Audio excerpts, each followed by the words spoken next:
Mis queridos amigos telespectadores de esta gran televisión, Logos Televisión, que entra a vuestros hogares, penetra a través de vuestras puertas y estamos seguros que también en vuestros corazones. ¿Qué es lo que queremos? Llegar a través de la palabra aquello que dijo el Señor hace ya 3.500 años, comenzando desde Moisés y acabando con Juan en el libro de Apocalipsis, esa palabra que todavía hoy sigue vigente. Y estamos de nuevo aquí estudiando este libro que comenzamos ya la semana pasada, este libro que es de Pedro, donde dentro de los 66 libros que tiene las Sagradas Escrituras, este es uno más, pero importante.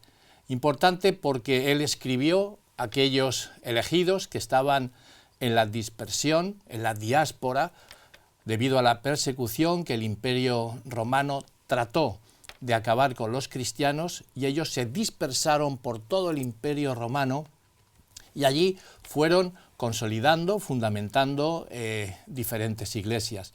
Y Pedro escribió esta primera carta universal, la primera carta católica, que es lo que significa católica, universal, aquellos que estaban esparcidos. Y para ello tenemos aquí a un invitado que ya todos vosotros lo conocéis. Él es Daniel Moreno, pastor de la iglesia de Vallecas, que hoy también está con nosotros para poder dialogar en esta perícopa que vamos a presentar de esta famosa carta de Pedro. ¿Qué tal, Daniel? Bienvenido a este programa. Un placer, con mucho gusto. Vamos a tratar en esta ocasión en la primera carta de Pedro, y su título le hemos puesto Una herencia incorruptible. Una herencia que verdaderamente no tiene atisbos de que haya algo que pueda perjudicar ni la salud mental ni la salud espiritual, sino que es incorruptible. Y yo quiero preguntarte, Daniel, ¿quiénes eran esos destinatarios de estas cartas? ¿Eran judíos? ¿Eran gentiles? ¿Quiénes eran? Pues si revisamos el texto bíblico, nos ubicamos en Primera de Pedro, capítulo 1, versículo 1, y el mismo texto nos va dando la respuesta. Pedro, apóstol de Jesucristo, a los expatriados de la dispersión en el Ponto, Galacia, Capadocia, Asia y Bitinia, elegidos según el previo conocimiento de Dios Padre, en santificación del Espíritu, para obedecer y ser rociados con la sangre de Jesucristo, gracia y paz os sean multiplicadas. Ajá. Cuando nosotros revisamos el texto nos damos cuenta de que dentro de estos expatriados, en realidad la palabra hace referencia a aquellos que son peregrinos, extranjeros, forasteros, y como bien dices esta epístola, por ser universal, esto incluye no solamente a los judíos propiamente, sino también a los gentiles. Todos aquellos que esperan una patria mejor, todos aquellos que miran hacia el más allá. Hay autores que hablan acerca de que probablemente esto formaría parte de una colonización que se llevó a cabo en el Imperio Romano en tiempos de Claudio, con el fin de poblar ciertas áreas que habían quedado despobladas. En cualquier caso, estamos hablando de personas elegidas, y esa es una palabra clave en este texto.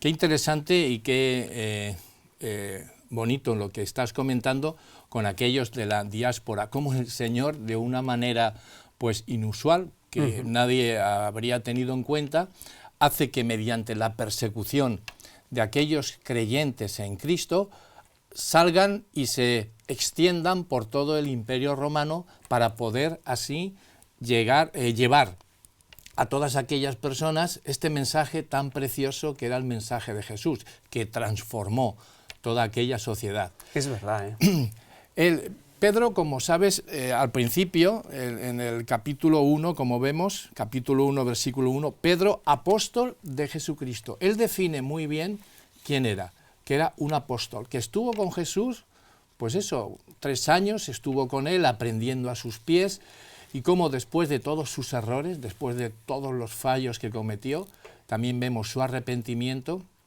Y vemos después cómo él va superándose poco a poco y así se define. Apóstol de Jesucristo, lo que os voy a decir yo lo vi y Sí. lo que os voy a decir yo lo oí. Soy testigo de lo que voy a decir. Sí, es como que Pedro tiene muy clara su identidad y su fuente de autoridad.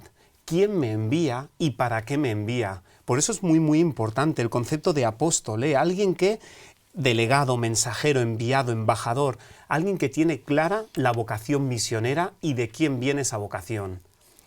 Interesante, interesante cómo empieza Pedro su carta allá a aquellos de la diáspora. Preguntarte también, aquí en Primera de Pedro has leído en el versículo 2, donde dices, elegidos según la presciencia de Dios Padre en santificación del Espíritu, para obedecer y ser rociados con la sangre de Jesucristo. Sí. Gracia y paz os sean multiplicadas. ¿Qué quiso decir Pedro cuando llamó elegidos a estas personas? ¿Dios crea a unos para salvación y a otros para condenación? Porque la palabra elegido es a ti te elijo y a ti no. ¿Podrías aclarar un poquito este término? Qué buena pregunta, ¿verdad? Porque cuántas veces incluso se ha gestado toda una teología alrededor del concepto de elección. Tú eres elegido, yo no. Tú vas, yo no voy. Si vamos al texto bíblico, si exprimimos un poquito las palabras que utilizan, encontraremos más significado. Elegidos tiene que ver con escogidos o llamados por encima de todo a responder al llamamiento de Dios para la obediencia. Es interesante porque es como que Dios conoce, dice el texto bíblico que Dios conoce previamente, pero que Dios conozca previamente no significa que Dios interfiera. La pregunta es, ¿Jesús conocía previamente a Judas? Claro que lo conocía. Y sin embargo Judas escogió su camino, escogió el camino que escogió, lo mismo que Sansón, etc. Es decir, Dios preconoce, pero Dios respeta la libertad. Eso, qué bueno y qué interesante es eso, Sí. que el Señor, aunque es omnipotente, Sí.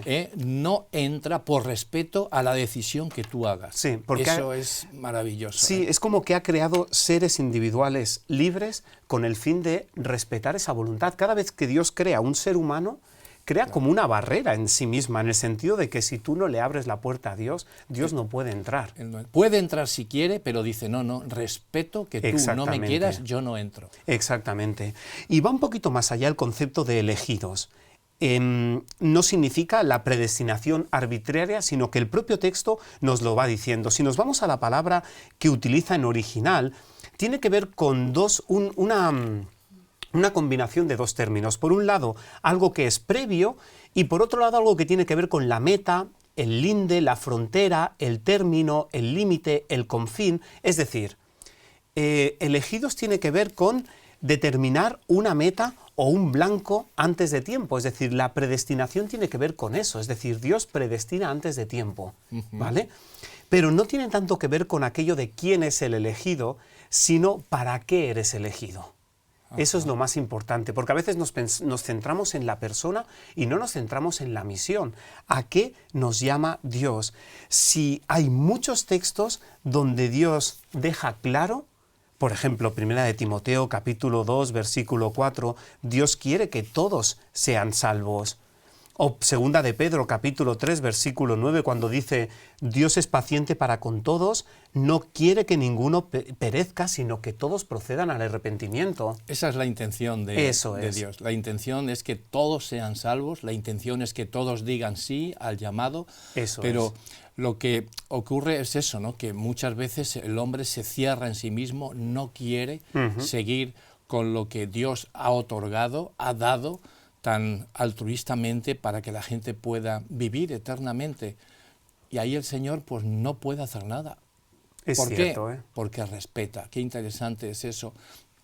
Dice Juan, versículo que todos lo sabemos de memoria, ¿no? En Juan capítulo 3, versículo 16, que de tal manera amó Dios al mundo que ha dado. Sí. Ese ha dado es que lo ha dado para siempre. Sí. Ha dado a su Hijo unigénito para que todo aquel quien Él crea no se pierda, mas tenga vida eterna. Luego entonces estamos delante de un Dios maravilloso, lleno de amor, que lo que quiere está con los brazos abiertos diciendo, ven, porque la única predestinación que vemos en la palabra de Dios es para salvación. Exactamente, exactamente. El que no quiere... Dios ama a todo el mundo, el almacén de la salvación es para todos, pero no todos, trágicamente no todos aceptarán. Todo aquel que en Él cree no tiene por qué perderse. De hecho, Pedro lo resume bien. Tú eres elegido, Dios lo conocía de antemano, en santificación del Espíritu para obedecer y ser rociado con la sangre de Cristo. Qué bonito, ¿verdad? Pedro tiene claro para qué eres elegido y a través de quién se opera tu salvación. Pero es triste también ver cómo Dios, que nos crea para salvación, ve también el final de cada uno de nosotros. Es verdad. No puede hacer nada. Es o sea, verdad. Él sabe cuál es tu fin. ¿Te acuerdas las palabras de Jesús? ¿Cuántas veces quise, mas no quisiste? No quisiste. Cuando Jesús se dirigía a Jerusalén y a todos sus habitantes. Qué triste, ¿no? Ver ahí como poquito a poco, muchas veces pues también vemos en las iglesias que pastoreamos, vemos como vienen madres, padres con sus hijos diciendo, pastor, le he enseñado todo, Sí. le he educado lo mejor que he podido y ha escogido un camino que no es el correcto. Sí. Ha escogido un camino que no va por la senda que Dios ha dicho. ¿Qué más puedo hacer?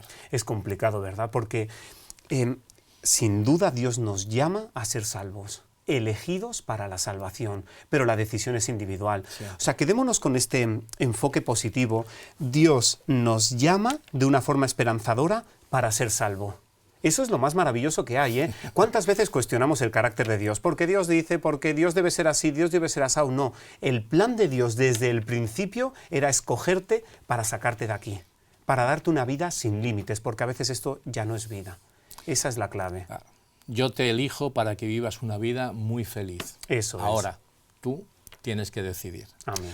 Pues muy bien. Bueno, pues siguiendo un poquito con el estudio de Primera de Pedro, hay una siguiente pregunta que quiero lanzarte.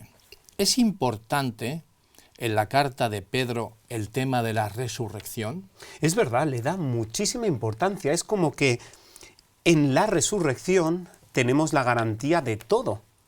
Si nos vamos justamente al versículo 3, dándole vida al texto, nos encontramos justamente como Pedro utiliza una palabra interesante, dice, bendito el Dios y Padre de nuestro Señor Jesucristo. Es la palabra eulogio, de donde viene la palabra elogiar, y solamente en Pedro se utiliza para Dios y para Cristo. Mira, no. Bendito el Dios y Padre de nuestro Señor Jesucristo, que según su gran misericordia nos hizo renacer para una esperanza viva por la resurrección de Jesucristo de los muertos. Qué bonito, ¿verdad?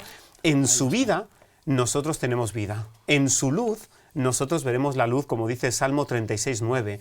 Es decir, nosotros tenemos garantía de vida sin límite gracias a que creemos en el resucitado, creemos en la tumba vacía. Creemos en aquel que prometió la vida porque resucitó. Sabes que nosotros cuando vemos a Cristo nos centramos en la cruz, pero la cruz sin resurrección hubiera hecho vana nuestra fe. Pero la cruz con resurrección nos da esperanza, nos da gozo, nos da vida eterna. Y es más, ¿quién resucitó? ¿Quién resucitó a Cristo? A veces habla de Dios, a veces habla del Espíritu Santo. Ese mismo Espíritu Santo puede resucitar tu vida y puede resucitar mi vida. Todos queremos vida nueva. Para una vida nueva hace falta un nacimiento de lo alto, un nacimiento nuevo prometido en la palabra. Con respecto a esto que estás diciendo, Daniel, cuando Pablo escribe a los Corintios, allá en aquella iglesia que tenía tantas dudas sobre tantas doctrinas, y entonces Pablo, pues durante estos 16 capítulos que manda a la iglesia de Corinto, hay también un capítulo, el capítulo 15, donde habla de la resurrección. Primera de Corintios 15, versículo 12, que nos dice Pablo: pero si se predica de Cristo que resucitó de los muertos, ¿cómo dicen algunos entre vosotros que no hay resurrección de muertos? Porque si no hay resurrección de muertos, tampoco Cristo resucitó. Y si Cristo no resucitó, vana es entonces nuestra predicación, vana es también vuestra fe. Es cierto. ¿Qué garantizada tenemos nosotros la vida eterna cuando creemos en la resurrección? Porque Cristo resucitó. Efectivamente, si vemos a un Cristo crucificado allá en la cruz, muerto, no sería nada si 3 días después no creyéramos que ese domingo de resurrección, Eso es. Él dijo, aquí estoy, he vencido, vosotros también podéis vencer, creed en la resurrección. Eso es. Por anticipo creemos en esa bendita esperanza, anticipándonos a ello. Creemos en un Dios vivo. ¿Y cuántas veces el texto bíblico en Pedro y en Pablo te invitan justamente a ser piedras vivas, a estar vivo, a armarte de ese pensamiento porque Cristo resucitó y a hacer morir justamente lo que no conviene en nuestra vida? Tiene mucha aplicación práctica este texto. También veo que Pedro, en este versículo que has leído, bueno, pues también introduce lo que es la deidad. Fíjate que en este versículo dice, bendito sea el Dios y Padre Sí. de nuestro Señor Jesucristo, que según su gran misericordia nos hizo renacer para una nueva esperanza, mediante la resurrección que es en Cristo. Esos tres, Padre, Hijo y Espíritu Santo, como Él, de una manera clara, de una manera diáfana, nos habla de esa deidad, Padre, Hijo y Espíritu Santo. Qué bueno que el Señor también nos dice a cada uno de nosotros que tenemos no que leer superficialmente. Sí. De lo que se trata este programa es ir al versículo, extraer todos los fundamentos, extraer la riqueza que tiene el texto para darlos a conocer a nuestros telespectadores. Es verdad. Vemos de nuevo cómo nos encontramos estudiando la palabra de Dios y ahora lanzamos esta pregunta de nuevo a nuestro amigo Daniel. ¿Cómo podemos vivir una vida sin dudar que el Señor me salva? ¿Cómo podemos tener esa seguridad en la salvación? Es la pregunta clave que todo creyente busca. Señor, ¿qué debo hacer para ser salvo? Dame la plena garantía. Incluso los milagros que Jesús hizo, muchos de ellos, lo que más deseaban era plenamente la seguridad de esa salvación. Cuando tengáis un ratito, revisad, saboread especialmente el capítulo 1 de la primera epístola de Pedro. Realmente es poderosa en contenido. Cuando uno la lee, uno se da cuenta de como que le está hablando a él y como que Pedro está viviendo la misma experiencia de fe que tú estás viviendo. No voy a leer todos los detalles, pero tras esta introducción, Muy bien. Pedro es un apóstol de Jesucristo. Pedro habla de la importancia de la resurrección. Bendito sea el Dios y Padre de nuestro Señor Jesucristo. Habla de la vida nueva. Sigue hablando en el versículo 4 de una herencia incorruptible, incontaminada e inmarchitable. No me digas que no dan problemas las herencias hoy en día. Hay familias enteras que cogen hasta la escopeta. Es tremendo. Sin embargo, esta herencia está garantizada, esta herencia está llena de vida. Esta herencia no caduca, esta herencia es inmarchitable. Y es bonito porque la palabra que utiliza aquí tiene que ver con la planta amaranto. Ah, sí. Que esta flor aún marchita, sigue estando bonita. Es decir, lo que nosotros estamos garantizando es algo que no perece, no caduca, y está reservada en los cielos para nosotros. Versículo 5, es que no lo puedo evitar. Adelante. Que sois guardados por el poder de Dios mediante la fe para alcanzar la salvación que está preparada para ser manifestada en el tiempo final. Qué bonito, ¿verdad? Mucho más que nosotros guardar la palabra nos guarda a nosotros. La fe nos guarda incluso de nosotros mismos, mirando hacia esa herencia. Y Pedro sigue hablando del día a día. ¿Cómo es tu día a día en la fe? Hay días mejores, hay días peores. Hay altibajos. Hay altibajos, hay momentos mejores, momentos peores. Sigue diciendo el versículo 6, por lo cual vosotros os alegráis, aunque a veces no es fácil. Por un poco de tiempo, a veces somos afligidos en pruebas, a veces nuestra fe, que es mucho más preciosa que el oro, se prueba con fuego. Como buen joyero, el fuego realmente acaba con la escoria. Pero esto es lo que estamos sometidos todos, ¿eh? ¿Para qué? Para que cuando el Dios del cielo aparezca en las nubes de los cielos, nuestra fe sea hallada en alabanza, gloria y honra. Y es bonito porque Pedro te invita, ¿no? Estamos hablando de qué es aquello que te hace tener la plena seguridad de tu fe. Pedro sigue diciendo en el versículo 8, vosotros que lo amáis sin haberlo visto creyendo en él, aunque ahora no lo veáis, os alegráis con gozo inefable y glorioso. Es como Pedro es apóstol de Jesucristo, pero invita a que tu fe sea estable, tú creas aunque no lo hayas visto. Habla como a la siguiente generación, a los que no lo vieron con sus propios ojos, pero a los que tienen plenas evidencias como para creer en ese Dios vivo.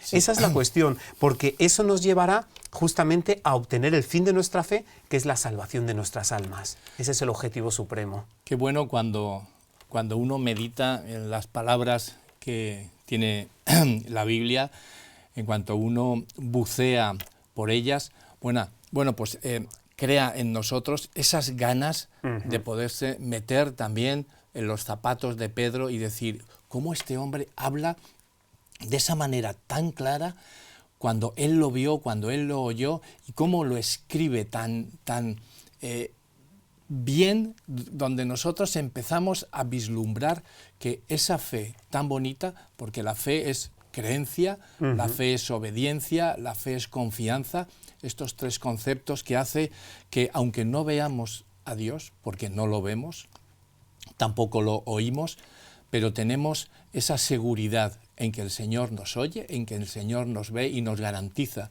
que mediante esa fe yo voy a tener y tengo esa plena seguridad en la salvación. Luego, cuando uno dedica ese tiempo por la mañana a orar, a estudiar la palabra, a meditar en ella, pues sale a la calle de una manera diferente, sabiendo que cualquier cosa que te pase, vas a tener la seguridad de que si Cristo viniera en ese momento, te iba a recoger a ti. Es cierto, esa idea es muy bonita, Javier, porque es como que Pedro no se centra solamente en la doctrina, sino se centra también en tu relación personal con Dios, con Cristo. Es decir, ¿cuáles son las garantías de tu fe? ¿Por qué tú estás seguro de lo que crees? Y Pedro se centra en eso. Es como que Pedro, en cierta manera, fíjate que desde el versículo 10 en adelante, hace como un pequeñito excursus hablando precisamente de los profetas. Esto es. Y los profetas, y es algo muy interesante, los profetas siguen un método científico. Los profetas que profetizaron de la gracia destinada ¿a quién?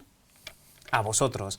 Inquirieron y diligentemente indagaron acerca de esta salvación, escudriñando qué persona y qué tiempo indicaba el Espíritu de Cristo que estaba en ellos, el cual anunciaba de antemano los sufrimientos de Cristo y las glorias que vendrían tras ellos. Qué bonito, ¿verdad? Los profetas investigan qué persona y qué tiempo.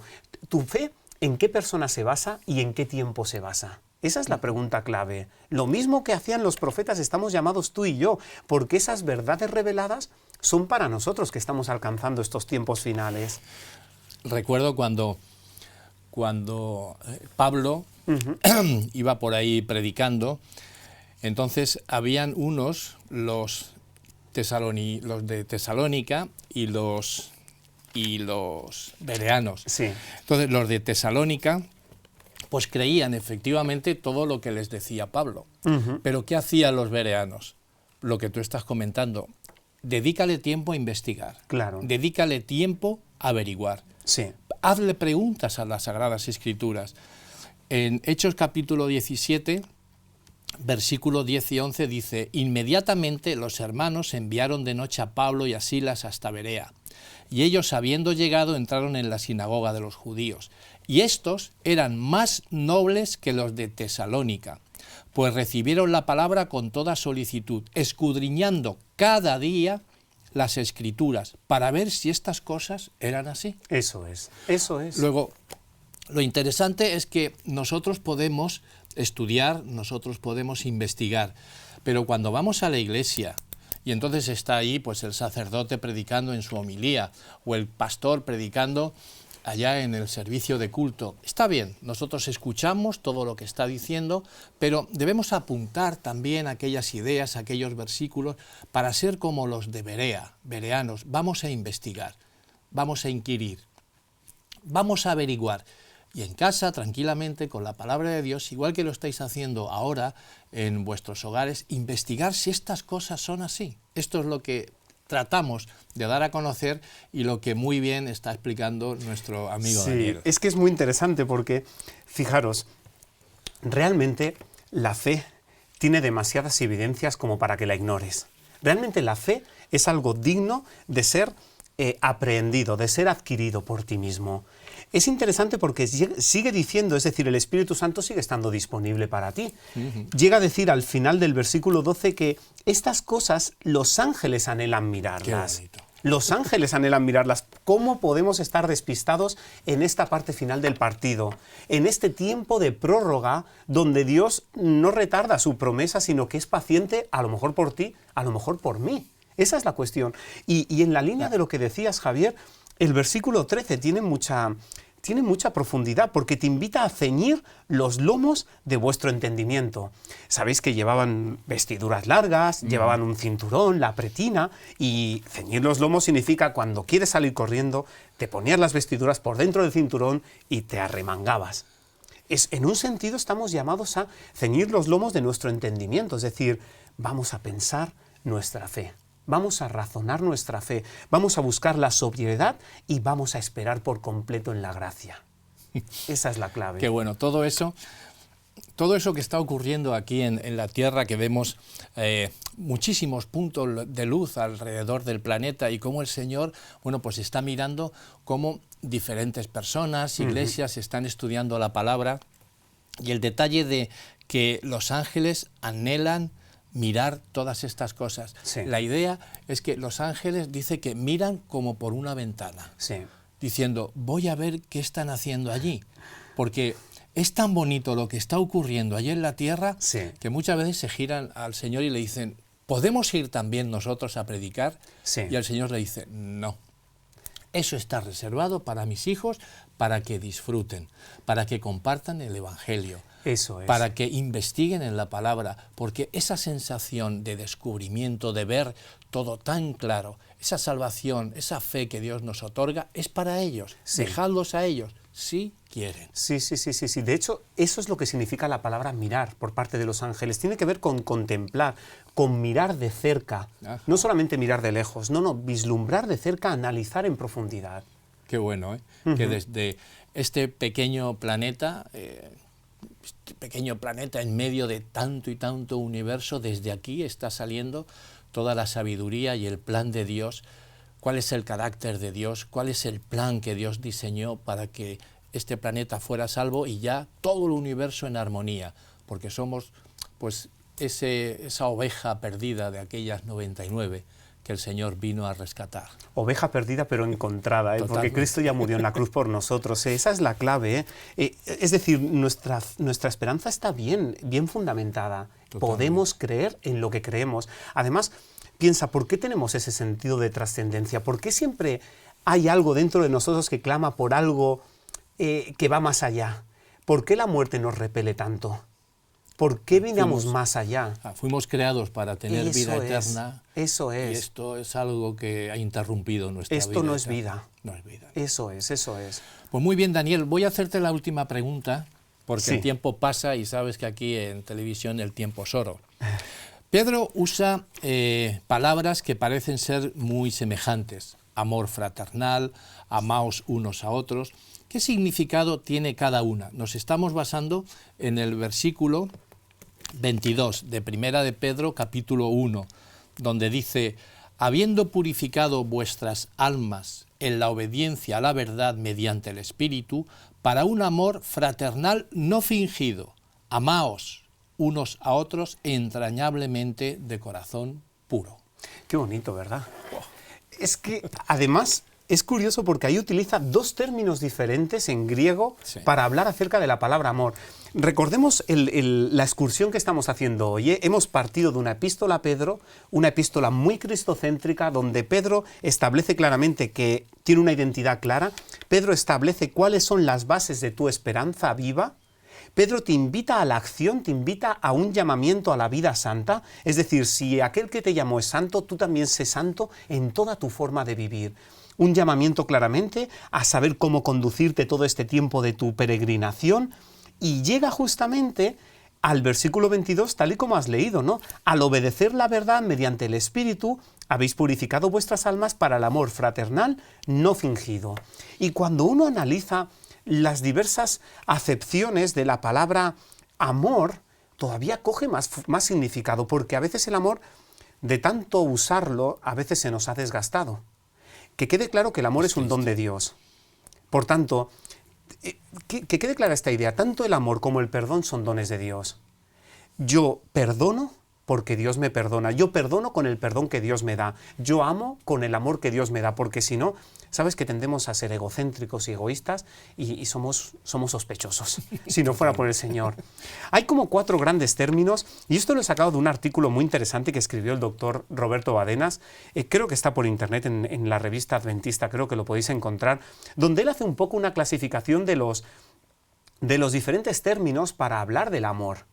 Y claro, uno de los términos que más nos saltan es el amor eros, ¿no? El amor de la pulsión, el amor del deseo, es más un furor, una pasión. De ahí viene el erotismo, exactamente, lo erótico. Exactamente, que tiene que ver, pero fíjate qué curioso, ¿verdad? Porque lo erótico muchas veces es vulnerable, es caprichoso, porque se centra en el deseo y a veces no hace más que calmarse con la posesión. O sea, el amor tiene que ser más que eso. Más que eso, tiene que darse. Tiene que haber más que eso. Hay otro segundo término que tiene que ver con el amor estorgé, que es el amor espontáneo y natural que surge entre personas unidas por lazos de sangre o de parentesco. Esto tiene que ver con la familia y demás, pero vamos más allá. Es decir, el amor estorgé tiene que ver con lo que es mío, con tus raíces familiares. Pero, y aquí entramos un poquito al amor, por un lado al filia y por otro lado al amor ágape. Estos dos son los que nombra el versículo. Eso es. Cuando hablamos del amor filia, hablamos acerca del amor en el sentido de apreciar y tener afecto. Y esto va más allá de las relaciones familiares y sentimentales. Esto tiene que ver con la reciprocidad y con la admiración y la aceptación del otro. Aquí podríamos hablar de la historia de David y Jonatán, ¿vale? Cómo se fueron vinculados justamente por ese amor, ¿vale? Y finalmente, y no menos importante, llegamos al amor supremo, al amor en el cual Cristo utilizaba para definir su relación con sus discípulos, a ese amor ágape, que tiene que ver con decisión y con elección personal. Tiene que ver con una forma deliberada, independiente de los sentimientos y de las emociones, más allá de los sentimientos para convertirse en una decisión de la voluntad. Es decir, a pesar de todas las circunstancias, deseamos mantener una relación con el otro y entramos justamente en esa nueva dimensión.